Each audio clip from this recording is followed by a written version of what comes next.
इससे पहले दानिश अली इसी वीडियो से बदनाम हुए। इस वीडियो में भारत माता के जयकारे लग रहे थे और ये दानिश अली भारत माता के जयकारे से अपना बैर दिखा रहे थे। भारत माता की जयकारे से कैसे परेशान हो सकते हैं और कैसे वो रोक सकते हैं। अगर बिदुड़ी के मन में दानिश अली की इस हरकत से किसी प्रकार का कोई गुस्सा था तो वो लोकतांत्रिक तरीके से इसका विरोध कर सकते थे। बिदुड़ी जी ने जो संसद में किया उसको कोई जायज नहीं ठहरा सकता। आप कोर्ट जा सकते थे बिदुड़ी जी, कानून का सहारा ले सकते थे अगर आपको ये सब पसंद नहीं आया और इस बात को, इस एपिसोड को लेकर आपके मन में कोई गुस्सा था, लेकिन आपने ऐसा नहीं किया। इस देश में गोदी मीडिया के वो पत्रकार जिन्हें इंडिया गठबंधन ने पहले ही सूची जारी कर उनसे किनारा कर लिया है, उन्होंने अब मन बना लिया है कि वो पूरी तरह से इस सत्ता के गुलाम बन जाएंगे। आज संसद में जो कुछ भी इस देश के एक सांसद के लिए सत्ता की सरपरस्ती में बैठे दूसरे सांसद ने कहा है, उसने सिर्फ संसद के ही मान को कम नहीं किया बल्कि साथ ही यह भी साफ कर दिया है कि संसद भवन भले नया हो लेकिन संस्कृति सत्ता की वही रहने वाली है। और संसद के बाहर गोदी पत्रकारों ने साबित किया कि बीजेपी अगर गाली भी देगी तो वो दुनिया के सामने उसे गुलाब साबित कर देंगे। और इसी घटक्रम में रूबिका लियाकत ने रमेश बिधूड़ी को डिफेंड करने की कोशिश की। खड़ा कटघरे में बिधूड़ी को करना था और मैडम इतिहास दानिश अली का खंगाल रही थी।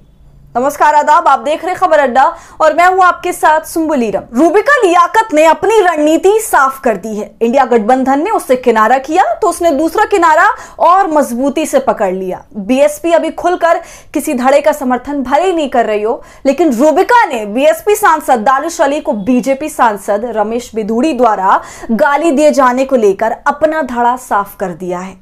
रूबिका बीजेपी की है और बीजेपी की गाली भी उसे गुलाब लगती है, यह साबित करने में उसे अब कोई गुरेज नहीं है। संसद में गालीबाजी हुई तो विपक्ष ने मुद्दे को उठाया और विपक्ष के पिक्चर में आते ही रूबिका का वो दर्द छलक गया जो उसे विपक्ष ने हाल ही में पहुंचाया था। और यही कारण है कि एक साफ बात जिसमें रमेश बिधूड़ी सीधे सीधे गुनाहगार हैं, उसे डिफेंड करने में रूबिका लियाकत जुट गई और इतिहास दानिश अली का खंगालने लगी। सवाल ये उठाए जाने लगे कि एक कार्यक्रम में दानिश ने भारत माता की जय को लेकर क्या कहा था और बात का पूरा सिरा इस एंगल से खोला जाने लगा। सिर्फ इतना ही नहीं, रूबिका बीजेपी और बिधूड़ी की अम्मा बनकर पार्टी और सांसद को समझाने लगी कि ऐसी बातों पर अगर ध्यान नहीं रखा जाएगा तो विपक्ष ऐसे मुद्दे पकड़कर राजनीति तो करेगा ही। मतलब रूबिका के हिसाब से इस पूरे मामले में गलत विपक्ष है, ना कि बिधूड़ी और बीजेपी, जिसने संसद का तमाशा नए संसद भवन में कामकाज के शुरू होने के 4 दिनों के भीतर ही बना दिया।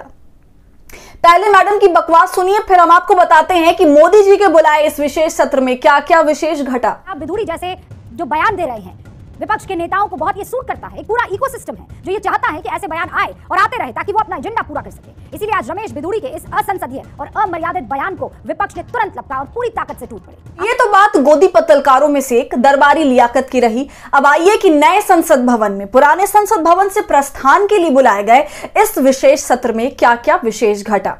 बोलने को तो सबसे ऐतिहासिक काम ही महिला आरक्षण के बिल का पास होना था, लेकिन उसमें ना तो ओबीसी की सुनवाई है और ना ही निश्चित तारीख की कि कब यह आरक्षण महिलाओं के लिए अस्तित्व में आएगा। संसद राष्ट्रपति, लोकसभा और राज्यसभा से मिलकर बनती है और इस पूरे सत्र में पुराने संसद भवन के कार्यक्रमों से लेकर नए संसद भवन की कार्यवाही तक राष्ट्रपति नदारद रही। बॉलीवुड की हीरोइनें दिख गई, लेकिन देश की प्रथम नागरिक द्रौपदी मुर्मू का दीदार तक लोगों को नहीं हुआ।